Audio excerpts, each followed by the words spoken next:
18 जुलाई को होने वाले राष्ट्रपति चुनाव को लेकर दिल्ली के कॉन्स्टिट्यूशन क्लब में विपक्षी नेताओं की एक बैठक शुरू हो गई है। पश्चिम बंगाल की मुख्यमंत्री ममता बनर्जी ने की पहल पर इस बैठक को बुलाया गया और अब तक 16 दलों के नेता इसमें शामिल हो चुके हैं। इनमें Congress, Samajwadi Party, NCP, Shiv Sena, National Conference, PDP, CPML, CPI जैसे कई दल शामिल हैं। इस बैठक में राष्ट्रपति चुनाव के उम्मीदवार को लेकर विपक्षी नेताओं की एक कमेटी बनाने के प्रस्ताव पर चर्चा हो सकती है। बैठक में आम आदमी पार्टी और टीआरएस शामिल नहीं हो रहे हैं। बीजेडी ने भी शामिल होने से इनकार किया है। उसकी संभावना कम ही है कि वो वहां पहुंचेंगे। हमारे सहयोगी हिमांशु शेखर शर्मा ने बात की है सीताराम येचुरी से। आइए सुनिए वो क्या कह रहे हैं इस बैठक के बारे में। पहला सवाल यह है कि बैठक की शुरुआत हुई है, कोशिश की जा रही है बातचीत करने की, उम्मीदवार कैसे तय हो, क्या मोडालिटीज हो आपको लगता है? देखिए, पहली बात तो ये है कि उम्मीदवार किस तरीके की चाहिए। आखिरकार राष्ट्रपति महोदय हमारे देश के संविधान के संरक्षक हैं, जो हमारे संविधान को उसकी रक्षा करें और उसके अंदर जितने भी अधिकार जो दिए गए हैं लोगों के लिए, जो गारंटीज है, जो हमारे फंडामेंटल राइट है, उसको लागू करवाने में उनका योगदान की ज़रूरत है। और आखिर हम समझते हैं कि तकरीबन 20-21 इस महीने की जून को 29 से नॉमिनेशन शुरू है, तो उससे पहले हम जो है एक नतीजे पे पहुंचेंगे। 75वीं सालगिरह में पूरे के पूरे देश के अंदर ये माहौल बन रहा है या बनाया जा रहा है कि गांधी बनाम गोडसे। अगर 75 साल की अगर सालगिरह में गांधी और देश के संविधान के संरक्षण कौन कर सकता है, ऐसे एक राष्ट्रपति को चुनना अनिवार्य है भारत के लिए। तो कैसा व्यक्ति हो जिस पर आम सहमति हो, ये एक मुश्किल सवाल है। ये नहीं, ये तो हम कह रहे हैं ना, व्यक्ति किस तरीके का हो, वो मैं अभी बताया आपको। ये है जिम्मेदारी। इस जिम्मेदारी को पूरा करने के लिए राजनीतिक हो या गैर राजनीतिक हो, कौन हमारे हिसाब से ये पूरा कर सकते हैं। जैसे प्रणब मुखर्जी हुए थे देश के राष्ट्रपति, उस तरीके के भी हो, वो भी पॉसिबिलिटी है। लेकिन ये चर्चाएं कि सिलसिला शुरू हो चुकी है। आपको लगता है कि बीजेडी और टीआरएस जैसे जो दल हैं, इनका समर्थन ना मिलना विपक्ष की कोशिश को एक झटका भी है?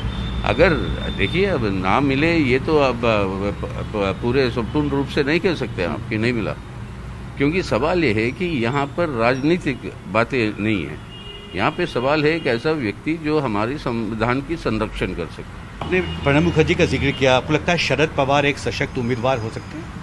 जी, हमने कहा कि बिल्कुल हो सकते हैं। जैसे प्रणब मुखर्जी हुए थे, हमने उनसे आग्रह भी किया था, कल जाके मिले थे उनसे, लेकिन उनका ये कहना था कि वो अभी राजनीतिक जीवन में रहना चाहते हैं कुछ और, तो इसलिए उन्होंने इनकार किया। तब बाकी नामें जो है वो कंसिडर हो रही है। हमसे बात करने के लिए बहुत शुक्रिया। तो दिल्ली से संजय कौशिक के साथ हिमांशु शेखर, एनडीटीवी इंडिया। और आइए अब सीधा रुख करते हैं हमारे सहयोगी हिमांशु शेखर का। हिमांशु, ये जो बैठक हो रही है, इसमें जो लोग शामिल हो रहे हैं, जो पार्टियां शामिल हो रही हैं, वो तो अहम है ही, लेकिन जो नहीं शामिल हो रही हैं वो भी गौरतलब है।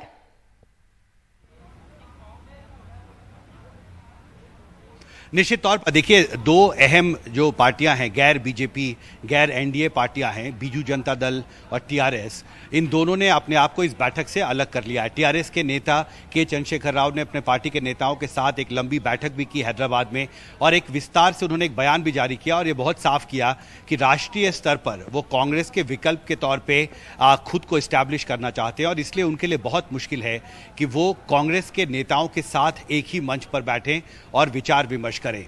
जहां तक बीजू जनता दल का सवाल है, उनकी तरफ से यह कहा गया है कि हमने हमेशा से दोनों ही सत्ताधारी दल और विपक्षी दल से समान दूरी बनाने के अपने सिद्धांत को बनाए रखा है, और जब उम्मीदवार का नाम सामने आएगा, जब कोई नाम प्रपोज किया जाएगा, तो उसकी दावेदारी को देखते हुए ही बीजू जनता दल आगे कोई फैसला करेगी। जहां तक वाईएसआर कांग्रेस का सवाल है, वो पहले ही संकेत दे चुकी है कि वो एनडीए के उम्मीदवार के साथ रहने वाली है। तो निश्चित तौर पर विपक्ष को एकजुट करने की जो ये एक बड़ी कवायद ममता बनर्जी ने शुरू की है, उसकी सीमाएं आपने बिल्कुल सही कहा, पहली ही बैठक में सामने आ गई हैं और अब तक 16 पार्टियां यहां पर आई है। ये कहा जा रहा था कि 22 पार्टियों को न्योता दिया गया है, लेकिन 16 पार्टी के नेता ही यहां पर पहली बैठक में पहुंचे हैं। देखिए, महत्वपूर्ण ये भी है कि आम आदमी पार्टी का भी कोई सांसद अभी तक यहां नहीं पहुंचा है। ये भी बहुत महत्वपूर्ण है क्योंकि ये हमेशा से ये कहा जाता है कि केजरीवाल के बहुत अच्छे संबंध हैं ममता बनर्जी के साथ, और आम आदमी पार्टी ने भी अपनी तरफ से कहा है कि जब उम्मीदवार का नाम सामने आएगा